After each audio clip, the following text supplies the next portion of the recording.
Sir నన్ను బెదరగొట్టకండి sir, already భయం ఉంటుంది నాకు. అందరికీ నమస్కారం.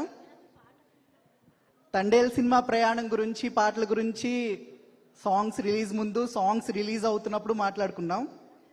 స్క్రీన్ మీద చూసిన తర్వాత అంటే నాకు ఒకే ఒక్క లైన్ చెప్పాలనిపించింది. ఈ పాటలను స్క్రీన్ మీద చూసినప్పుడు అండ్ ఆర్ఆర్లో దేవి గారు లాస్ట్ మూమెంట్లో ఇచ్చిన వర్క్ కానీ మేము చేసింది కానీ చూసిన తర్వాత మళ్ళీ నేను మొట్టమొదటి సినిమాకి వర్క్ చేశానేమో, మళ్ళీ మొట్టమొదటి పాట రాశానేమో, ఇక్కడి నుంచి నా ప్రయాణం ఇంకా ఇంకా ఎంతో దూరం కొనసాగించాలేమో అనిపించింది. సో ఇందులో ఐరనీ ఏంటంటే 100% love is my debut and ఆ ఫిల్మ్కి మొట్టమొదటి పాట రాశాను.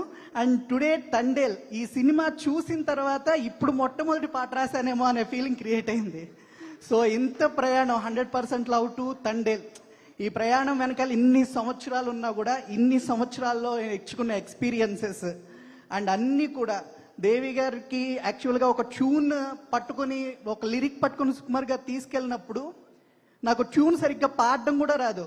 దేవి గారు నేను ఇచ్చిన ట్యూన్ ఒకటి, మీరు పాడుతున్న ట్యూన్ ఇంకొకటి, ఆప్షన్ ట్యూన్. నేను ఈసారి డైరెక్టర్లకి ట్యూన్ నచ్చకపోతే ఇదిగో శ్రీమణి పాడతారు వినండి అని చెప్పేవాళ్ళు అనమాట. సో అలా ఆప్షన్ ట్యూన్లో పాడే నేను, మీటర్కి కూడా సరిగ్గా రాయలేను నేను, ఇవాళ ఇంత మంచి పాటలు, ఇంత మంచి రెస్పాన్స్ వచ్చే పాటలు రాయగలిగానంటే 100% thanks to my guru, brother and everything guide to me Devi garu. Thank you so much అండి. ఎందుకంటే నేను వస్తున్నప్పుడు నా కళ్ళలో ఆ ప్రయాణం అంతా కదిలిందనమాట. I want to share it. అలాగే ఇంకొక పర్సన్ గురించి చెప్పాలి. నేను ఎప్పుడు ఎన్ని పాటలు రాసినా, ఎంత మంచి పాటలు రాసినా, ఆయనకే రాసినా, నన్ను ఎంతవరకు అప్రిషియేట్ చేయని వ్యక్తి ఒకే ఒక వ్యక్తి, ఆయనే బన్నీవాస్ గారు. మేబీ ఏదో ఒక రోజు ఒక అద్భుతమైన పాట ఆయన ఫోన్ చేసి అభినందించే లెవెల్కి రాస్తానని అనుకుంటున్నాను. సో బన్నీవాస్ గారి గురించి రెండు వర్డ్స్ చెప్పాలి. ఆయన ప్రొడ్యూసరే కాదు, ఈ మధ్య టీవీలో అట్లా చూసిన తర్వాత ఆయన ఫైటర్ కూడా అనిపించారనమాట.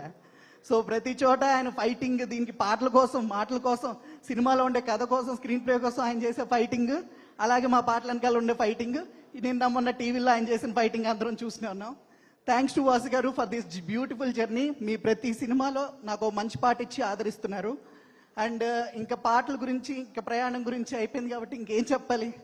ఈ సక్సెస్ని నిజంగా heartful wishes to all the team, all the very best to the team. And మీరందరూ థియేటర్లో చూసి దీన్ని ఎంజాయ్ చేయండి, మా పాటలను ఇంకా ఇంకా ఆదరించండి. పైరసీని ఆపేయండి, సినిమాల్లో చూడండి, థియేటర్లో చూడండి. థ్యాంక్ యూ శ్రీమణి గారు, thank you so much. DSP గారి కాంబినేషన్లో ఎప్పుడు స్టేజ్ దిగాలన్నా ఒక 2 లైన్స్ పాడేసి దిగడం అలవాటు. సో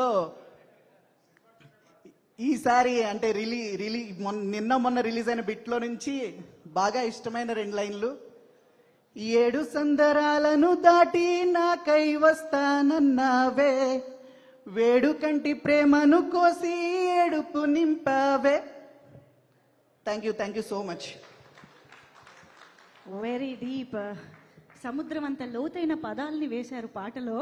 అఫ్ కోర్స్ డిఎస్పీ గారి టేస్ట్ ఆఫ్ లిరిక్స్ కూడా మనందరికీ తెలుసు. ప్రతి పదం వినిపించేలాగా, ఫీల్ అయ్యేలాగా మ్యూజిక్ని కంపోజ్ చేయడంలో ఆయనకు ఆయనే సాటి. Thank you so much DSP sir for this beautiful music.